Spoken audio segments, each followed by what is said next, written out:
ब्रह्मा जी कहते हैं, अब मैं पूजा की सर्वोत्तम विधि बता रहा हूँ, जो समस्त अभीष्ट तथा सुखों को सुलभ कराने वाली है। देवताओं तथा ऋषियों, तुम ध्यान देकर सुनो। उपासक को चाहिए कि वह ब्रह्म मुहूर्त में शयन से उठकर जगदम्बा पार्वती सहित भगवान शिव का स्मरण करे तथा हाथ जोड़कर मस्तक झुकाकर भक्ति पूर्वक उनसे प्रार्थना करे, देवेश्वर उठिए, उठिए, मेरे हृदय मंदिर में शयन करने वाले देवता उठिए, उमाकांत उठिए और ब्रह्मांड में सबका मंगल कीजिए। मैं धर्म को जानता हूँ, किंतु मेरी उनमें प्रवृत्ति नहीं है। मैं अधर्म को जानता हूँ, परंतु मैं उससे दूर नहीं हो पाता हूँ। महादेव, आप मेरे हृदय में स्थित होकर मुझे जैसी प्रेरणा देते हैं, वैसा ही मैं करता हूँ। इसी प्रकार भक्ति पूर्वक कहकर अपने गुरुदेव के चरण पादुकाओं को स्मरण करके बाहर से दक्षिण भाग में मलमूत्र का त्याग करने के लिए जाएं। मल त्याग करने के बाद मिट्टी और जल से धोने के बाद शरीर की शुद्धि करके दोनों हाथों और पैरों को धोकर दंतवन करें। सूर्योदय होने से पहले ही दंतवन करके मुख को 16 बार जल की अंजुलि से धोएं। देवताओं तथा ऋषियों, षष्ठी प्रतिपदा, अमावस्या और नवमी तिथियों तथा रविवार के दिन शिव भक्त को यत्न पूर्वक दंतवन का त्याग कर देना चाहिए। अवकाश के अनुसार नदी आदि में जाकर घर में ही भली भांति स्नान करें। मनुष्य को देश और काल के विरुद्ध स्नान नहीं करना चाहिए। रविवार, श्राद्ध, संक्रांति, ग्रहण, महादान, तीर्थ, उपवास दिवस अथवा अशौच प्राप्त होने पर मनुष्य गर्म जल से स्नान न करे। शिव भक्त मनुष्य तीर्थ आदि में प्रवाह के सम्मुख होकर स्नान करे। जो नहाने के पहले तेल लगाना चाहे, उसे विहित एवं निषिद्ध दिनों का विचार करके ही तेलांग करना चाहिए। जो प्रतिदिन तेल लगाता हो अथवा जो तेल इत्र आदि से वासित हो, उसका लगाना किसी भी दिन दूषित नहीं है। सरसों का तेल ग्रहण को छोड़कर किसी दूसरे दिन में दूषित नहीं होता। इस तरह देश काल का विचार करके विधि पूर्वक स्नान करें। स्नान के समय अपने मुख को उत्तर अथवा पूर्व की ओर रखना चाहिए। शुद्र वस्त्र से इष्ट देव के स्मरण पूर्वक स्नान करें। जिस वस्त्र को दूसरों ने धारण किया हो अथवा जो दूसरों के पहनने की ही वस्तु हो तथा जिसे स्वयं रात में धारण किया गया हो, वह वस्त्र उच्छिष्ट कहलाता है। उससे तभी स्नान किया जा सकता है जब उसे धो लिया गया हो। स्नान के पश्चात देवताओं, ऋषियों तथा पितरों की तृप्ति देने वाला स्नानांग तर्पण करना चाहिए। उसके बाद धुला हुआ वस्त्र पहने और आचमन करें। द्विजोतमो, गोबर आदि से लीप पोत कर स्वच्छ किए हुए शुद्ध स्थान में जाकर वहां सुंदर आसन की व्यवस्था करें। वह आसन विशुद्ध काष्ठ का बना हुआ, पूरा फैला हुआ तथा विचित्र होना चाहिए। ऐसा आसन संपूर्ण अभीष्ट तथा फलों को देने वाला होता है। उसके ऊपर बिछाने के लिए यथायोग मृग शर्म आदि का ग्रहण करें। शुद्ध बुद्धि वाला पुरुष उस आसन पर बैठकर भस्म से त्रिपुंड लगाएं। त्रिपुंड से जप तप तथा दान सफल होता है। भस्म के अभाव में त्रिपुंड का साधन जल आदि बताया गया है। इस तरह त्रिपुंड करके मनुष्य रुद्राक्ष धारण करे, अपने नित्य कर्म का संपादन करके फिर शिव की आराधना करे। तत्पश्चात 3 बार मंत्रोच्चारण के पूर्वक आचमन करे। फिर वहां शिव की पूजा के लिए अन्न और जल लाकर रखे। दूसरी कोई जो वस्तु आवश्यक हो उसे यथाशक्ति जुटाकर अपने पास रखे। इस प्रकार पूजन सामग्री का संग्रह करके वहां धैर्य पूर्वक स्थिर भाव से बैठे। फिर जल, गंध और अक्षत से युक्त एक अर्घ्य पात्र लेकर उसे दाहिने भाग में रखें। उससे उपचार की सिद्धि होती है।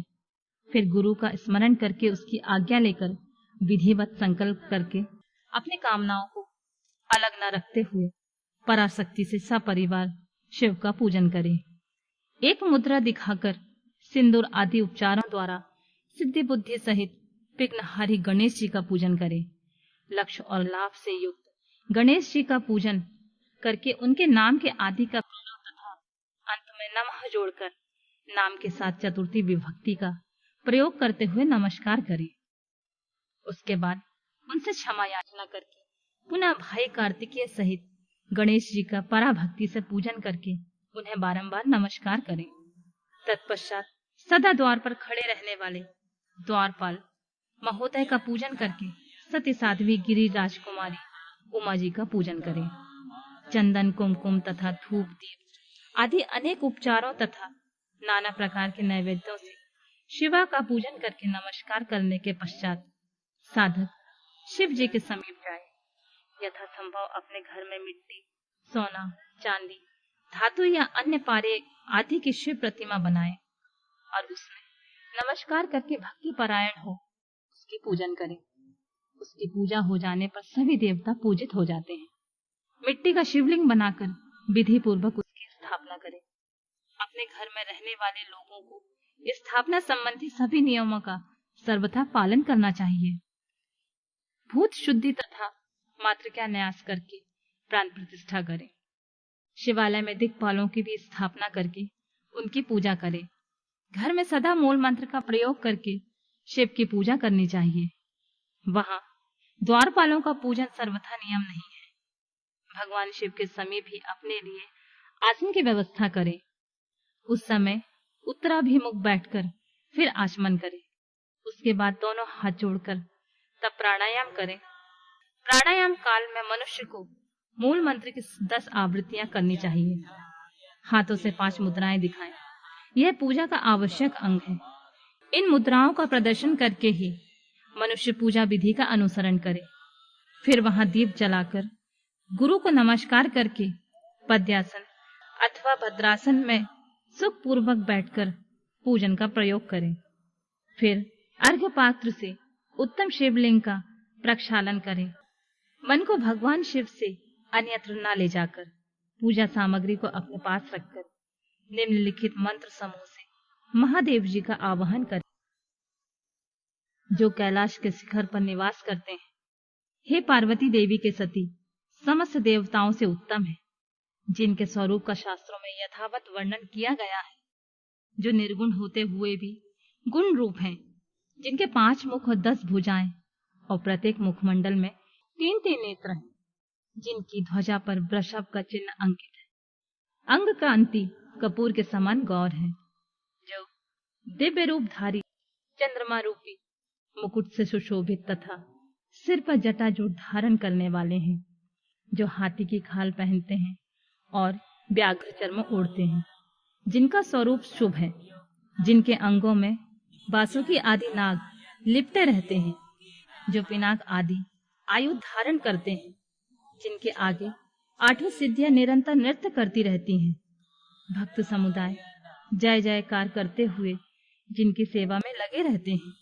दूसरा है तेज के कारण, जिनकी ओर देखना भी कठिन है, जो देवताओं से सेवित तथा संपूर्ण प्राणियों को शरण देने वाले हैं, जिनका मुखारविंद प्रसन्नता से खिला हुआ है। वेदों और शास्त्रों ने जिनकी महिमा का यथावत ज्ञान किया है।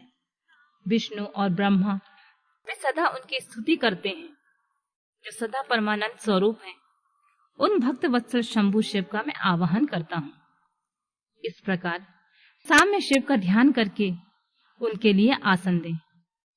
चतुर्थ पर्यंत पद से ही क्रमशः सब कुछ अर्पित करें। आसन के पश्चात भगवान शंकर को पाद्य और अर्घ्य दें। फिर परमात्मा शंभु को आचमन कराकर पंचामृत संबंधी द्रव्यों द्वारा प्रसन्नता पूर्वक शंकर को स्नान कराएं। वेद मंत्रों द्वारा नाम पदों का उच्चारण करके भक्ति पूर्वक यथा योग समस्त द्रव्य भगवान को अर्पित करें। अभीष्ट द्रव्य को शंकर के ऊपर चढ़ाएं। फिर भगवान शिव को वारुण स्नान कराएं। स्नान के पश्चात उनके श्री अंगों में सुगंधित चंदन तथा अन्य द्रव्यों का यत्न पूर्वक लेप करें। फिर सुगंधित जल से उनके ऊपर जल धारा गिराकर अभिषेक करें। वेद मंत्रों अथवा शिव के 11 नामों द्वारा यथावकाश जल धारा चढ़ाकर वस्त्र से शिवलिंग को अच्छी तरह पोंछे। फिर आचमनार्थ जल दे और वस्त्र समर्पित करें। नाना प्रकार के मंत्रों के द्वारा भगवान शिव को तिल, जौ, गेहूं, मूंग और उड़द अर्पित करें। फिर 5 मुख वाले परमात्मा शिव को पुष्प चढ़ाएं। प्रत्येक मुख पर ध्यान के अनुसार यथोचित अभिलाषा करके कमल, शतपत्र, शंखपुष्प, कुशपुष्प, धतूर, मंदार, द्रोण पुष्प, तुलसी दल एवं बिल्व पत्र चढ़ाकर पराभक्ति के साथ भक्त वत्सल भगवान शंकर की विशेष पूजा करें। ये सब वस्तुओं का अभाव होने पर शिव को केवल बिल्व पत्र ही अर्पित करें। बिल्व पत्र समर्पित होने से शिव की पूजा सफल होती है। तत्पश्चात सुगंधित चूर्ण और सुवासित उत्तम तेल विविध वस्तुएं बड़े हर्ष के साथ भगवान शिव को अर्पित करें। फिर प्रसन्नता पूर्वक गुग्गल तथा अगरू आदि की धूप निवेदन करें। तत्पश्चात शंकर जी को घी से भरा हुआ दीपक दें। इसके बाद निम्नलिखित मंत्रों से भक्ति पूर्वक पुनः अर्घ्य दें और भक्ति भाव द्वारा वस्त्र से उनके मुख का मार्जन करें।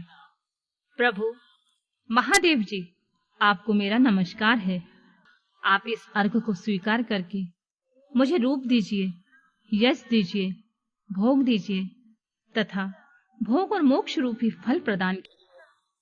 इसके पश्चात भगवान शिव को भांति भांति उत्तम नैवेद्य अर्पित करें। नैवेद्य के पश्चात प्रेम पूर्वक आचमन करें। इसके बाद सांगोपांग तांबूल बनाकर शिव को समर्पित करें। फिर 5 बत्ती की आरती बनाकर भगवान को दिखाएं। उनकी संख्या इस प्रकार है: पैरों में 4-4, नाभि मंडल के सामने 2 बार, मुख के समक्ष 1 बार तथा अन्य संपूर्ण अंगों में 7 बार आरती दिखाएं। तत्पश्चात नाना प्रकार के स्तोत्रों द्वारा प्रेम पूर्वक भगवान वृषभ ध्वज की स्तुति करें। तदनंतर धीरे धीरे शिव की परिक्रमा करें। परिक्रमा के बाद भक्त पुरुष साष्टांग प्रणाम करें और मंत्रों से भक्ति पूर्वक पुष्पांजलि दें। ऐसा जानकर, हे गौरीनाथ, भूतनाथ, आप मुझ पर प्रसन्न होइए। प्रभु, धरती पर जिनके पैर लड़खड़ा जाते हैं उनके लिए भूमि ही सहारा है। उसी प्रकार जिन्होंने आपके प्रति अपराध किए हैं उनके लिए भी आप ही शरणदाता हैं। रूप से बहुत बहुत प्रार्थना करके उत्तम विधि से पुष्पांजलि अर्पित करने के पश्चात पुनः भगवान को नमस्कार करें और फिर मंत्र से विसर्जन करना चाहिए। देवेश्वर प्रभु, अब आप परिवार सहित अपने स्थान को पधारें। नाथ, अब पूजा का समय हो गया है, तब पुनः आप यहाँ सादर पदार्पण करें। इस प्रकार भक्त वत्सल शंकर जी की बारंबार प्रार्थना करके उनका विसर्जन करें और उस जल को अपने हृदय से लगाएं तथा मस्तक पर चढ़ाएं। ऋषियों, इस तरह मैंने शिव पूजन की सारी विधि बता दी है जो भोग और मोक्ष देने वाली है। अब और क्या सुनना चाहते हो?